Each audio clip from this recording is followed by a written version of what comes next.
Ladies and gentlemen, boys and girls, warshippers of all ages, welcome back to YouTube. My name is SeaRaptor, and today we're going to continue our Learn to Play series for the British Light Cruiser line by taking a look at Tier 8's HMS Edinburgh. Edinburgh. This is one of my favorite Tier 8 cruisers in all of World of Warships, guys. This ship is a troll. It has so many fun things it can do, several different ways you can build it. It is not ever going to be a powerhouse, I think, in the same way that Baltimore is, but it is still an amazingly fun boat, one that I would never consider letting out of my port. It's such a great ship in randoms and ranked. I can't. Like Fiji, I could just gush about this ship all day. So far in this line, guys, you have been very fortunate.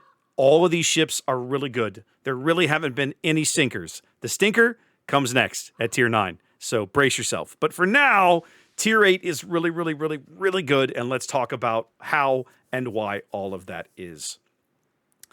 For starters, Edinburgh is basically a fancier, more improved version of Fiji, right? I mean, these are, let's see, Fiji was a Crown Colony class cruiser, and if memory serves, Edinburgh here is a Town class cruiser. I'm sure someone in the comments will actually come in and explain all of this to me, but the bottom line is this ship is a little longer, a little heavier, and a little more capable. But in many ways, it is the same ship. If you're very comfortable playing Fiji, you're going to be very comfortable playing Edinburgh. But she does have some options, as we hinted out earlier, that some things that she can do differently that Fiji could only dream of. So let's talk about the stats, and we'll point all that sort of thing out when we get there. For starters, 40,000 hit points. That is with Survivability Expert. So Edinburgh's base health pool is right around just a touch over 36,000 HP. Fully buffed here, 40,000 even. Her base health pool is fair to midland, let's say. I'm comparing her, as we tend to. I'm not really looking at heavy cruisers. I'm looking at all of the other light cruisers at Tier 8. So we're looking at Tallinn, Chapayev, Cleveland, Harbin, Ignacio Allende, Shimanto, maybe even 155 Mogami, and Auckland, the new Commonwealth cruiser, which I don't own yet and actually don't know a whole lot about. But I expect it to look somewhat like this because so far all the Commonwealth cruisers have been pretty close in relation to their British counterparts. When you compare her to that list, this health pool is maybe a tad on the low side because, truth be told, Tallinn and Mogami really skew it, right? Tallinn, 45,000 HP on kind of a light cruiser, like yikes. And she, technically speaking, Tallinn is a light cruiser with the 180s, but I mean, you're getting so close.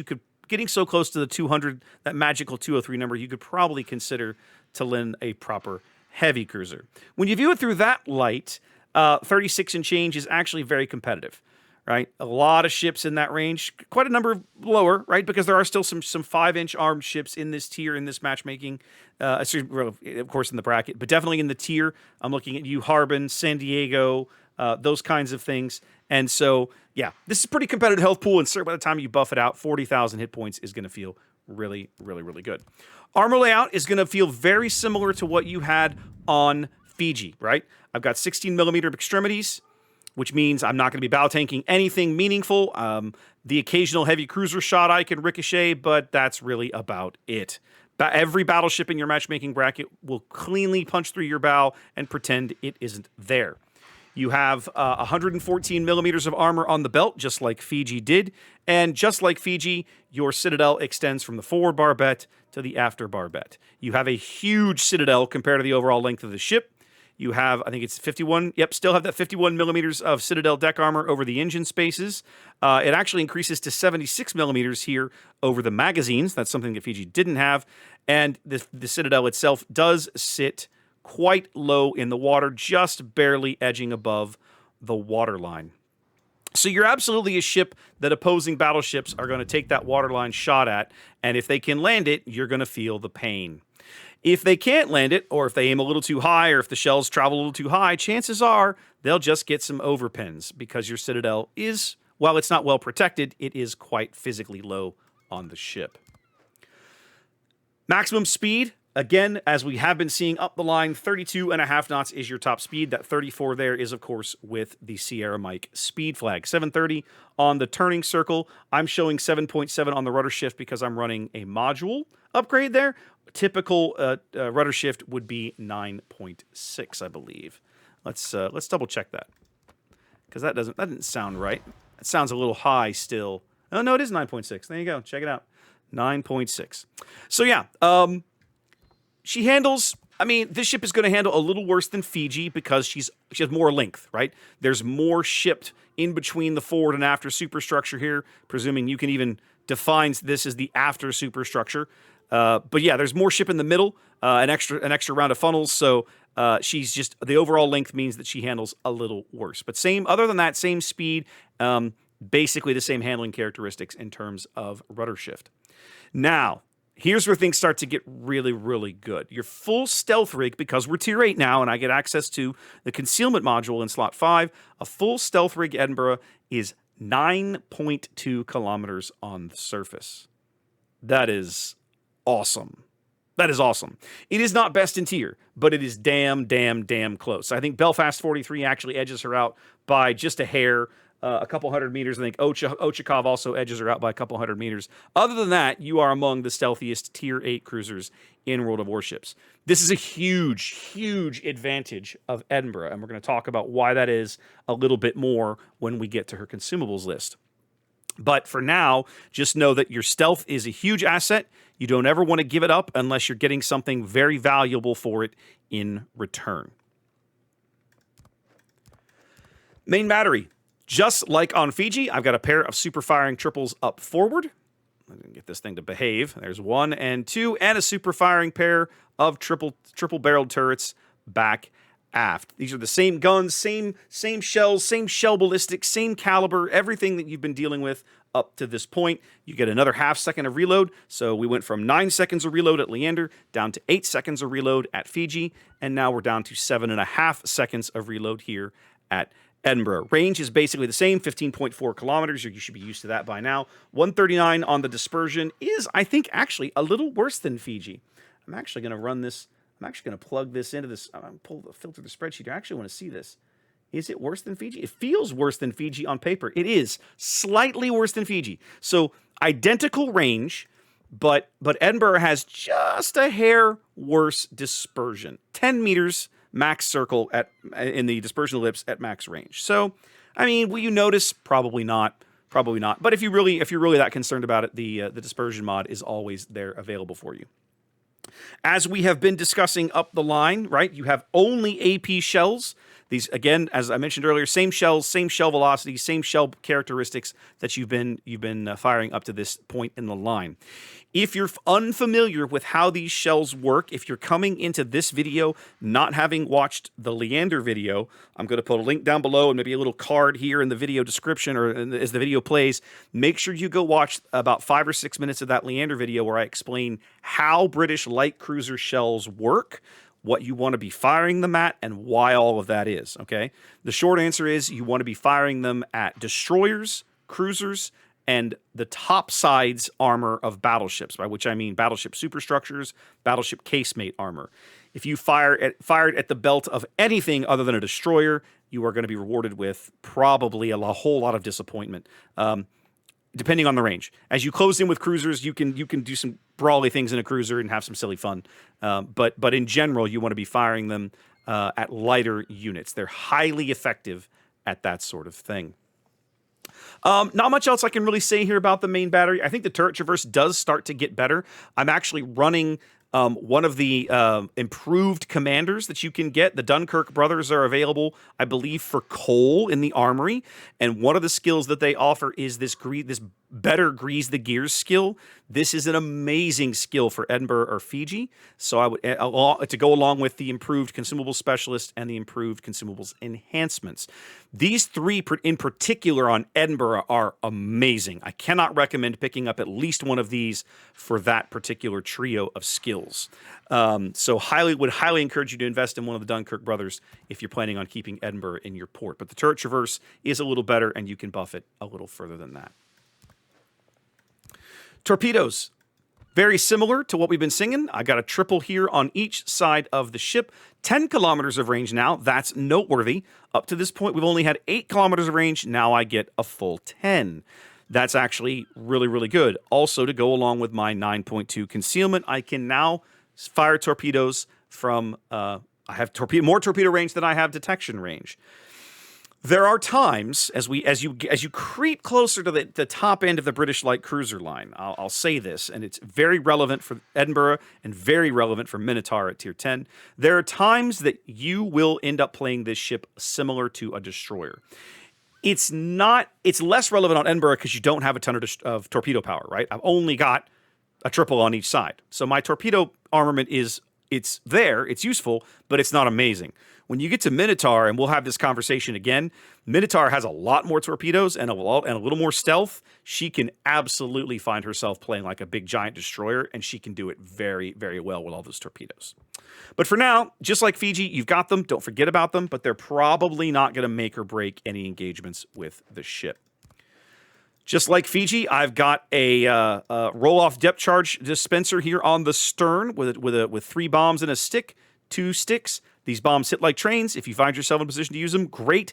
But I would not, under any circumstances, go pushing out of my way to hunt a submarine in a light cruiser. It just feels like that is a bad engagement for you. So if you're playing at Edinburgh and sub screws up and he's too close, hey, go depth charge him. Otherwise, I would not go chasing after him halfway across the map. A defense. Again, as we've been saying in the previous tiers, this is average. It's adequate for self-defense. There are a whole lot of Tier 8 ships with way better, Tier 8 cruisers with way better AA than this, all right? So, again, I've taken focus fire training to kind of help a little bit, the extra flak puff, the extra damage you get when you focus up a side. Basically, you're getting 5 flak puffs on about 1330 damage a pop. That's not bad. I mean, 5 flak puffs is pretty good. Your continuous damage is okay. You don't have a ton of mid-range punch. Most of you have a good long-range aura. Your mid-range aura is thoroughly bad, and then your short-range aura is okay. This is going to change, but for now, this is the last tier you're going to have to suffer looking at your AA and going, oh, sad. Yeah. You'll kill some planes, right? You're still a cruiser. You'll murder some planes, but you can defend yourself okay. You will not meaningfully contribute to the AA defense, overall AA defense of your team, unless they wander into some of your flak. So don't worry. Don't get your hopes up. This is not an AA boat. This is not what she does. Okay, let's get to the meat and potatoes. Let's get to the good stuff, because this is where the consumables and build-out screen is where you're going to, in my opinion, win or lose. It's going to dictate how your game in Edinburgh is going to go. Let's start with consumables. This is the most important decision you're going to make. As we've been talking about, you're going to get damage control party, a heal, standard hydro. This last slot on Fiji and Leander was either you had aircraft facilities on the ship. You had fighter, spotter, or smoke. Edinburgh, for whatever reason, despite still having the midship's catapult here, does not offer you planes. It offers you... Oh, it does offer you planes. My apologies. I haven't looked at this in a while. So you do have opportunities for aircraft if you want them. Smoke is still there if you want it, and there's nothing wrong with this. But what you can take now is surveillance radar. And note that this is 10-kilometer surveillance radar. You have a radar bubble that is larger than the detection radius of your ship. This is significant. This is significant because it means you can ambush destroyers and just do really, really mean things to them. This is why, in my opinion, this is why Edinburgh can be such a troll, particularly in ranks, certainly in randoms. In a random battle, nobody expects Radar Edinburgh. No one expects Radar Edinburgh. And it's so much fun to pop that while the opposing destroyers literally come into all chat to curse at you. It's really hilarious. So I'm going to talk about a radar build for this ship, okay? If you are more comfortable with the smoke, this is a perfectly valid way to play this ship. There is nothing wrong with this whatsoever. The build is going to look like what you've been playing, okay? The ship is going to play and continue to play just like what you've been doing more of, just down at Tier 6 and Tier 7. The reason I'm kind of hyping up the radar is because it offers you something different, and it offers you something a little trolly, and it offers you something that is a little more value to your team, again, particularly in a competitive format like ranked. So let's assume for a minute then that you're going to grab surveillance radar here in your last consumable slot. If you do that, your upgrade choices, in my opinion, would look like Main Armaments Modification 1. You would want to take the radar mod here in slot 2. I prefer turret traverse in slot 3. We've talked about this before. However, there is a 100% valid case for aiming systems mod. Give you a little better dispersion, right? Nothing wrong with this at all. Again, as we've been saying on her predecessors, the other ships I would not take secondary. The A is not really worth investing much in. This ship does not mount enough torpedoes to be considered a torpedo cruiser, and the smoke generator mod is of dubious value with a stationary smoke instead of a crawling one. So in my mind, the choice here is between main battery mod 2 and aiming systems mod 1. You pick whatever floats your boat, whatever's going to make you happier, and run with it. I don't think there's a wrong answer. Again, as with Fiji, I took steering gears here in slot 4. The depth charges one is also a potentially valid choice if you feel like you're going to get some use out of it. I would not take damage control system. Your choice is really here. And last but not least, concealment system is really, in my mind, I don't know why you would take anything other than this in slot 5. There's possibly a goofy build you could consider with ship consumables mod, but I just don't know why you would. Because as soon as you drop this, your detection is now 10.2. So now you lose kind of the really cool thing that makes Radar Edinburgh special, okay? Now, I'll say this. Concealment systems mod, if you're taking radar, for sure, okay? If, for some reason, you decide you want to play smoke, ship consumables mod 1 is possibly a valid choice, right? Now, this gives you more heal time, more sonar time, and probably 1 or 2 more smoke puffs, depending on how the smoke works out. So that could be useful as well. This should theoretically give you a little more time in smoke to go with it. So there's probably a totally valid build for this ship where you take the 10.2 detection, which is not great, but you live with it, and you run both the smoke flag here and ship consumables modification 1. You maximize the smoke duration. You probably even and then from there, you swap radar out for hydro. Right, something like this. Oh, that's right, I don't have one. It wants me to buy one. I'll deal with it later. But like you make some changes here, and you really, really lean into the smoke. You give up the surface detection, so when you're out of smoke, it feels a little bad. But while you're in smoke, the smoke lasts longer, and I think there's probably some value to it. So if that build intrigues you, I would encourage you to try it out. I'll put a link to each build in the description of this video. I'll confess to you, I have never played a full hardcore smoke build Edinburgh, but now that I sit here and look at it, I kind of want to try it just to see how it plays. I vastly prefer the radar because the tiers of opposing destroyers taste delicious. So I would encourage you to try Radar Edinburgh. Captain skills are going to look very similar to what we've been doing up to this point, right? I'm going to recommend Grease the Gears, Focus Fire Training, Superintendent, and Concealment as your first 4. Again, this ship, Edinburgh, will live and die. Your game will be your performance will depend on how you manage whatever consumables you slot into these boxes. That's what's going to dictate how well you do, how long you live, what you're able to spot, what you're able to kill. All of that runs out of here. So that's why I'm saying Superintendent is king. Now, if you are building specifically for a ranked or a competitive environment and you don't expect to live long enough to get use out of all 4 charges of everything, then maybe you don't want to take Superintendent, okay? But for randoms, I would strongly encourage you to take Superintendent and Concealment Expert. After that, as we've been saying, I would pick up Adrenaline Rush and Survivability Expert.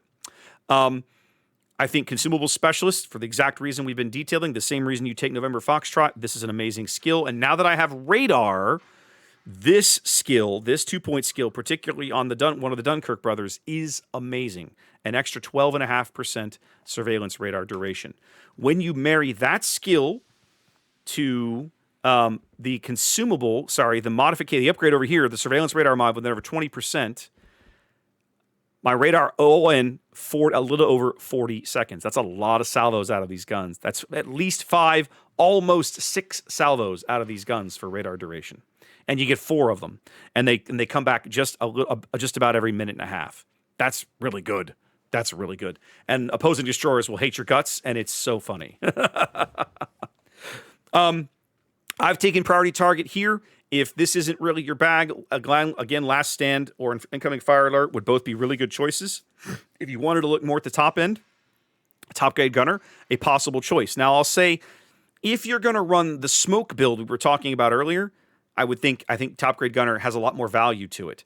If you're talking about running the radar build like I'm looking at here, your detection is so low, 9.2, I don't think you're going to get a lot of value out of this. Now, I say that, actually, that's not true. Let me think about this for a minute. If you're going to run a radar build, your chances are you're going to be trying to fire your main battery at things that are spotting you. So there probably is some value to this now that I think about it. Let me see. How would I build this out? Maybe we would do something like... You still want all of these because that's kind of why you're here. Maybe you do something like that. Maybe you skip focus fire training and do something like that. That would probably be a little better, actually. That would probably be a little better of a destroyer, make destroyer dead kind of build, right? The A is not amazing. I'm taking this skill mostly for the flak and the focus fire, but also for that airstrike buff. At the same time, I don't have an airstrike buff on this ship, so is it really worth it? Probably not. So yeah, I'd say with the radar, if you're going to play a radar Edinburgh, top grade gunner is 100% worth looking into. In fact, I'll try this the next time I play the ship. All right, guys, we've looked around. She is basically a Fiji that can mount radar, gets better detection, and has more gun power. But how does that all play out in an actual game? Allow me to demonstrate. Welcome in, ladies and gentlemen, to our little sample game here in Tier 8 British light cruiser, HMS Edinburgh. Edinburgh is, as I've repeatedly mentioned over the course of this video, one of my favorite ships in the line. And as you can tell, if you have a quick glance at the bottom of the screen, I'm playing her in my favorite configuration, and that is Radar Edinburgh. Because this ship is a troll. Most destroyer players expect a British light cruiser to have smoke. And Edinburgh, of course, being the first ship in the line that offers you access to radar, if you choose to play her this way, you will occasionally have absolutely hilarious results, and occasionally you will have disastrous, heartbreaking results.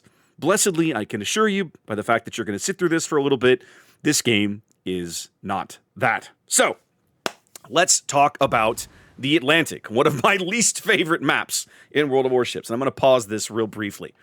All right, I'm spawning here on the south side of the Atlantic in the dead center. This is arguably one of the worst positions you can find yourself in this particular type of cruiser. Why? Well, I have really good radar range, but these cap circles on the Atlantic are huge. This map is 48 by 48. Look in the bottom right. Hang on a minute. Let's see. Can I get this to work?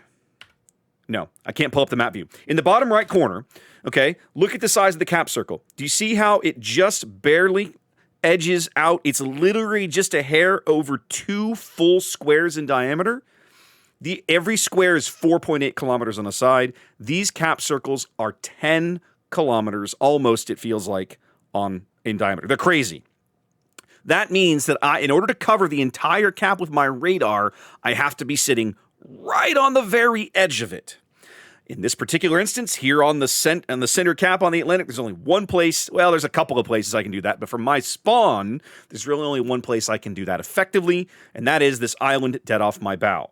Now, fortunately for me, I have spawned with a Flint on my port side. He has smoke. I do not. Possible opportunity. Now, I'm going to play this very aggressively. I tend to do this in Edinburgh. Don't do this unless you're comfortable in this ship. This is not how I would recommend you take your first game in an Edinburgh. I'm going to pause again. A lot's going to happen in these first few minutes, okay? Because I'm taking a very aggressive position. As you can tell, B cap is flipping. There's already a destroyer in there. We know that. We don't know where he is. If he's at the very top of the cap, my radar doesn't catch him yet. So I have to continue pressing forward. The mines, of course, is already in my range, but for the moment, he's still over 3.5 kilometers outside of my detection bubble. I'm really not sweating him. Actually, over 4 kilometers. I'm not sweating him just yet. That Izumo in the distance, though, that guy is a massive threat. I have to stay frosty for him. As we talking about the choice between radar and smoke, your radar is longer than your detection radius, so bam, right there I'm detected, which tells me immediately, I know, whoever's spotting me, I can spot back. So, let's find out who it is. Oh, hi! It's the Leberdeck Moss. Now, at this range, and this guy is, of course, maneuvering, I'm not going to get too many great hits. This Moss player, and you're going to see him over the course of the game, he's actually very, very clever. He knows precisely that he should not be showing me the big, fat, juicy broadside of his ship. If he shows me the butt end, the narrow profile, in some fashion, he will probably get away with this maneuver. So he turns and just bails. But I still got a pretty good radar on him. Now, I am up against this island. I'm about to turn broadside to a mines. Luckily for me, this particular mines doesn't understand his ship very well. If this guy loads AP, he can probably wipe me out in 2 salvos. But he doesn't. My AP, of course, getting big full pins, hurts him pretty badly. Did you see it? The Izumo comes in right there with an HE salvo. I have no idea why. So I'm on double fires as I make this turn. I'm also making this turn at partial speed. One of the things we've talked about in the destroyer videos that I've done is that if you want to make tighter turns, cut your speed. That's exactly what's happening here. Okay, I've literally turned my engines off, but I'm still moving about half speed as I make this turn. 17,000 points of damage already into the mines, and we haven't broken LOS because somebody out there is still spotting me, but now I'm okay. And here comes my friggin' hero, the Flint. You can't spot him yet. He's just off my bow. I'm actually about to T-bone this guy. But look at, just catch a glimpse of it. He's got his smoke up, and bam. Check this out. So now we're both in here, and now, hilariously, the Scharnhorst is spotting for us as we can start working over this mines. Now, the mines is not playing particularly smart. You can see I'm trying to fight that turret traverse we were talking about earlier. Okay? So the mines is realizing his predicament. Yes, the Scharnhorst is backed way off, but our existence here means he is in trouble. He's trying to turn around and get out, but he's going to have to show me far too much of his ship in order for that to work. I'm going to get some big full pins here, another 5K. One more salvo ought to do it. The Atlanta would have also had better luck had he been firing a AP, but he doesn't, and he's out for kill number 1. But now, look who else is close by. The New Orleans has gotten very, very aggressive. This is actually a very smart play on the New Orleans' part, but he does misplay it a little bit. Do you see it? He's firing HE. He can clearly see both myself and the Flint, but he's firing HE at us. If that's an AP salvo coming in on me, my game is probably already over. So sometimes aggression works, and sometimes aggression requires you to get a little lucky and your opponent to screw up a little bit. But with him narrow profile on, the only option I have really is the narrow torps. Looking over the bottom left, I decided it's time for a heal. We're going to go ahead and bail out of this smoke. It's not doing me any good right now with the New Orleans that close. We're just going to show him the narrow profile as we try to vacate the premises and not die. This Moss is getting pretty cheeky back here, thinking I'll just keep capping while the Edinburgh is busy fighting for his life. The Flint torpedoes going in on the New Orleans are going to miss, but I chain fired mine in my little single fire configuration because British, right? And check out what's about to happen. New Orleans is actually going to turn directly into them, eat a face full, and he is out. So just like that, 2 kills, 60,000 damage, and barely 4 minutes have gone by. Hopefully you can start to get a sense of one of the reasons I love this line so much, particularly when you take the radar cruisers, because life is never boring. It might be short, but it will be exciting in the short amount of time you get to play the game. One more quick note, as an artifact of the replay system right now, the score you're seeing at the top is reversed. We do have a 3-ship lead. We have a 300-point lead and growing because we cleaned up 2 ships in the mid, and the team cleaned up one of the ships up north. I believe the FR-25 bought it up in the sea cap. All right, so the Moss is clever enough to know that my radar is offline. He obviously presses back in, picks up the cap, and he is done for a bit. So things are going to calm down here for a minute. For the moment, as you can see on the minimap, it's just myself, the Flint, and the Scharnhorst sort of loitering here in the middle of the board. Team trying to make the sea cap work, although with their opposing Scharnhorst locked into the cap, that's not a thing. Izumo has chosen to literally just set up a tent and start launching shells. He's right up here in front of me. So I'm trying to figure out what I want to do. First thing I want to do is I want to get back in this B cap and try to flip it. I'm debating whether or not I'm going to take the Izumo under fire. As I realize now the Moss has come back, he has moved in, so he's going to get radar number 2. And of course, I am going to struggle to land these because I always seem to underestimate how slow these bloody British shells are. Even out to, what is this, 10-kilometer radar, so 9.2 detection. So, 9 kilometers or so, you have to give a pretty healthy lead, even on a destroyer that has somewhat middling speed like a Leberek Moss. The Izumo, inexplicably, still firing HE at me. He's going to get the reset, that's fine. But I decide, all right, if you're going to fire HE at me, I'm going to completely disrespect you. So I'm doing something that I ordinarily would not do. I'm going to sit here almost flat broadside of this guy until he gives me a reason that I shouldn't. Friendly Akatsuki comes in with a big torpedo salvo, shaves off about 50,000 HP off of this guy, and now suddenly his life is not so amazing. Team starts to lose some ships. We're only one ship up now as I'm going to continue. Well, I put some good damage into the Izumo, but we're going to take a break here. I really want to finish up this cap, and the Michelangelo is pushing up from the south. I do not want to give him an opportunity. The Izumo, of course, gets the reset. The Michelangelo comes in with the SAP, which hit me way harder than I was expecting. Let's talk about this engagement for a minute. This is the first time I've ever actually seen a Michelangelo in a game. This game right here. So I sort of had no concept of what I was up against. You know how some players, I always joke about that? In this instance, that was me. I was like, what is this thing? And I'm realizing that the SAP is a problem. It's something that I probably should have realized fighting the occasional Italian battleship or Italian heavy cruiser, but it happens so infrequently, certainly with the Italian battleships, because the Italian battleships are just really not very good. But the Italian heavy cruisers are quite solid, and I'm just not used to seeing them very much in Edinburgh, and so I think I underestimated what that guy was capable of doing to me. Right now, I still have about a 2-kilometer detection advantage on him, unless the Moss pushes back in, which he very well might. That guy has proven to be very capable. Again, I'm trying to hang on long enough to finish the cap. The Scharnhorst is in here with me now, but there, right there, I've still got a kilometer before the Michelangelo can spot me, but the Moss has moved back in somewhere. He's now spotting for the Michelangelo, and now I can't stay. No way I can sit here under this kind of sustained fire. His secondaries are going to start popping off. His main battery hurts bad enough. This SAP just does really, really, really rude things to me, and I figure, well, if I'm going to have to run, I might as well get some shells downrange while we do it. He takes another big chunk of my health, but that's what heals are for. One thing that you'll notice, though, as I kind of fight this engagement, right? Both of those SAP salvos, where they were just full pins, but I'm only able to heal back a certain portion of it, right?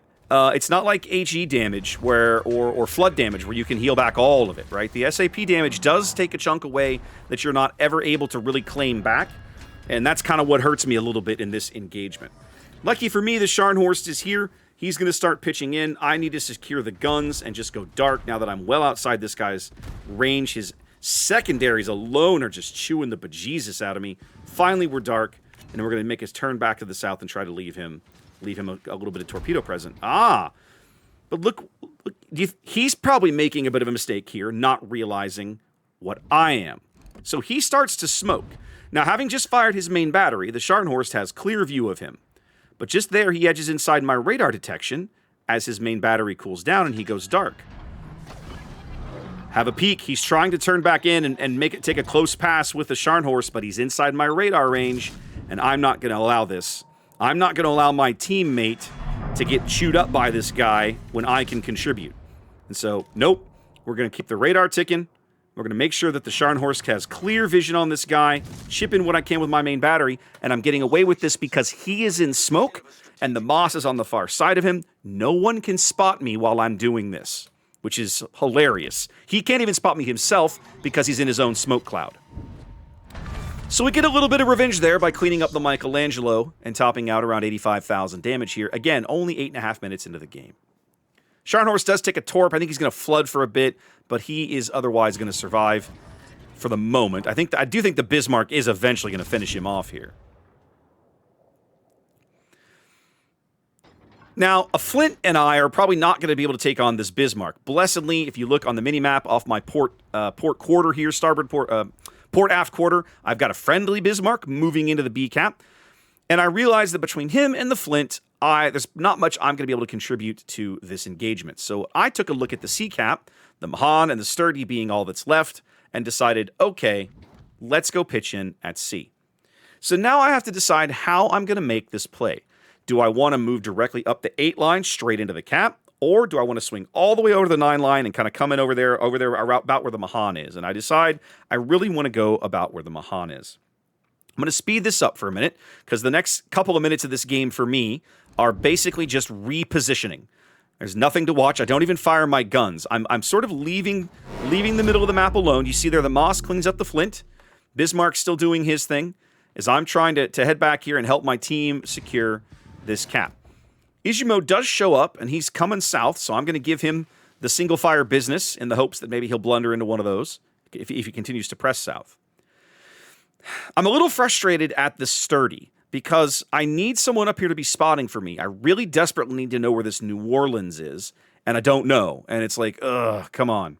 Unfortunately for me, the Mahan blunders into 2 of those, so those torpedoes not really going anywhere. And the Sturdy is still behind an island and still submerged. I could take a salvo right here, but I don't. Actually, I do after I'm dark. I didn't want to get spotted and show up on the mini-map. While the Mahan was spotting for me, it was worth it. But then you realize, look at what happened. The Mahan decides to sit in smoke. There's someone who doesn't understand how spotting works. He literally blinded himself. So the Sturdy is up here, submerged, with basically no battery. The Mahan is sitting in smoke, firing at a ship he can no longer see. And I'm trying to get in a position to do something about any of it. Now, the Izumo is probably in radar range for the moment. I could probably radar him. And in fact, he is, now that the Mahan has moved out of smoke and catches a glimpse of him.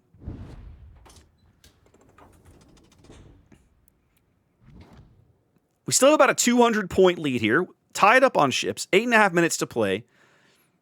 And the Sturdy is finally going to have to come to the surface, still not being terribly useful, as the torpedoes all run out short of the Izumo because Mahan. All right, so now I've got to figure out how best to play this. I have no eyes, no vision, no concept of what's in this cap, except that I know there is an Izumo in there. That's not a great That's not a great engagement for me under most circumstances. But, as I noted earlier, I feel very confident disrespecting this Izumo because he simply has no idea to be firing AP at me. He does have me hard lit on the surface there by about 200-300 meters, and I decide, okay, let's pitch in. There's the New Orleans now. I get a glimpse of him. I'm sure that this guy knows what he's about. Check the AP coming in. So I have to immediately show him an angle. He gets a full pin or something, and okay. All right, so let's talk about this particular engagement. Because what's going to happen over the next couple of minutes is I'm going to screw up. We'll talk about this point when it happens. This New Orleans player understands his ship. He understands American piercing, and he understands to show his bow to me. This is a very, very challenging engagement to play in a radar British light cruiser. I should probably be looking for a way out, and I have a way out that I don't take, and I'll point it out to you in a minute. So I'm going to be able to shove probably about 6 barrels. I can't show him a very much of an angle. If I show him more than 6 barrels, I'm going to get destroyed in a salvo or 2. So I'm going to just throw him the front barrels. I'm getting the occasional full pin through his superstructure. I'm thinking maybe if I'm really fortunate, I might get a turret in cap or something. Mostly these shells are not going to go very well. But you see, I've got this island in front of me. You can see it on the whole right side of the screen. This island at the moment was shielding me from the Izumo. What I should have done, the way I should have played this engagement, is to use this island as cover and pause. Hide behind it with my hydro or my radar, keep the New Orleans spotted, not allow him to ambush me, and find another way to stay in this game. But I get a little overconfident. Yes, it happens to everyone. And I'm like, it's a New Orleans. I'll just get up here and murder him. He's still getting full pins, even at that angle, or at least seems to be. Maybe they're over pins, but they're not ricochets. I'm checking my torpedo angles, trying to figure out what I'm capable of. He's still getting 2 and 3K salvos here. That was a good one. 5K, 5 full pins. I'm trying to see if I can knock out his turrets.